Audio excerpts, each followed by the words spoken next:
In Haikyuu, we often hear about the top 5 spikers, the best setter, and the #1 libero through magazine rankings. However, these titles are always subject to debate. That's expected because while these rankings are canonically stated, they are not without flaws. This video isn't about arguing against canon. Instead, it's an analysis of the canon itself.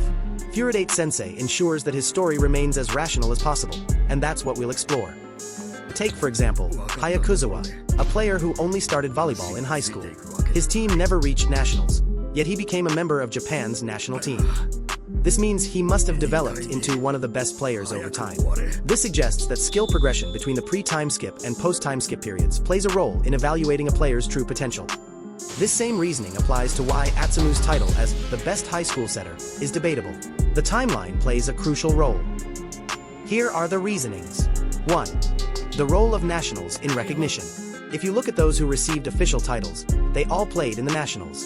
This means players like Oikawa, who never led his team to nationals, would never gain national recognition, even if he were better than Atsumu. Takeda-sensei's statement about Kageyama during Karasuno's first nationals match supports this idea. He notes that Kageyama's skills were hidden until that moment. Additionally, Coach Hibarita, a key figure in player evaluation, only appears at nationals. This suggests that selectors like Hibarita and his colleagues would base their opinions on players who competed at that level. This logic also applies to Hyaku's case. While Komori Motoya is officially recognized as the #1 high school libero, we barely see his skills in action, aside from his movements in the U19 youth camp. That said, considering he played alongside annoying wrist Sakusa, it's reasonable to expect that he has excellent digging skills. In contrast, Hyaku's abilities have been evident since Season 1. His quick adaptability against Asahi, his strategic digs against Hinata, and his ability to stop spikers just simply being on the court. Yet, because Nekoma only reached the nationals in Hyaku's 3rd year, and because Coach Hibarita wasn't watching their match, Hyaku's skills remained unknown to the national-level decision-makers. With this example, we understand why Oikawa was overlooked. His lack of national experience meant he couldn't compete for the title of Best High School Setter. You might want to argue with something like, but Oikawa is really no better than Atsumu, right? Unfortunately, the official poll in the manga didn't agree with it.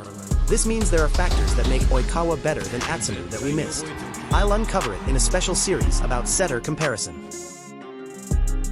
2. The timeline factor. Another reason Atsumu's title is debatable is the timeline. When Karasuno reached nationals, Atsumu was in his 2nd year, meaning he had at least a year to establish himself as the best setter. It's likely he was already Inarizaki's starting setter in his 1st year. By the time of the winter tournament, many 3rd years had already retired, reducing Atsumu's competition. Meanwhile, Kageyama had just made his nationals debut. Since Karasuno had previously failed to qualify, Kageyama's skills had remained largely unknown on a national scale prior to his debut.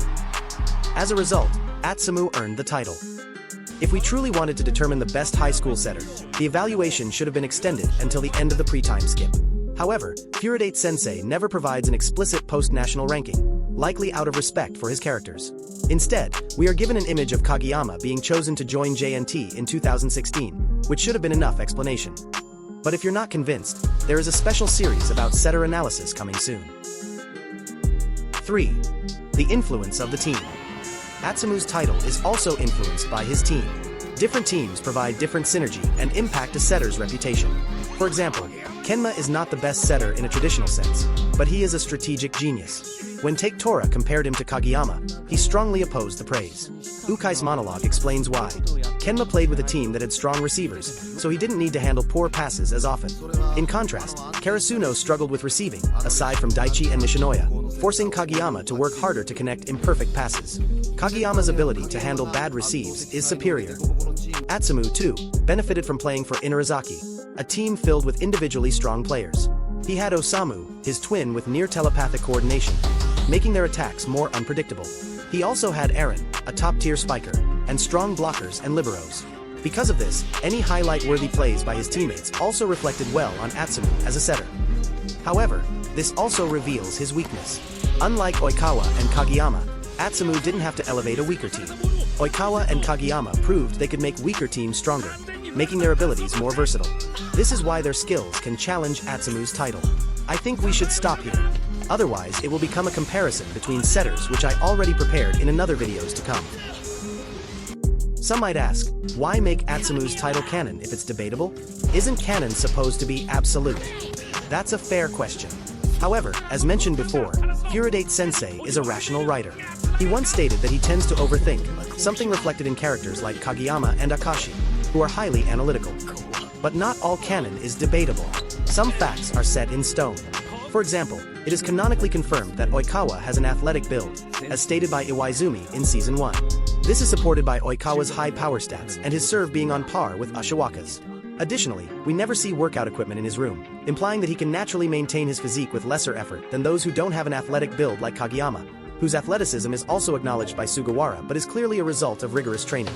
The one who confirms it is Iwaizumi, Oikawa's best friend, a wrestling champion, Kageyama's senior, who can definitely compare these two, and a future athletic trainer. Not to mention, the situation of his confirmation doesn't support him being biased toward Oikawa. In the end, Atsumu being the best high school setter is both true and debatable. While he is the officially recognized best high school setter, factors like team composition, timing, and exposure at nationals all played a role in securing his title. However, Atsumu's fans shouldn't be discouraged. The next video will focus on the unique strengths of each setter. Stay tuned.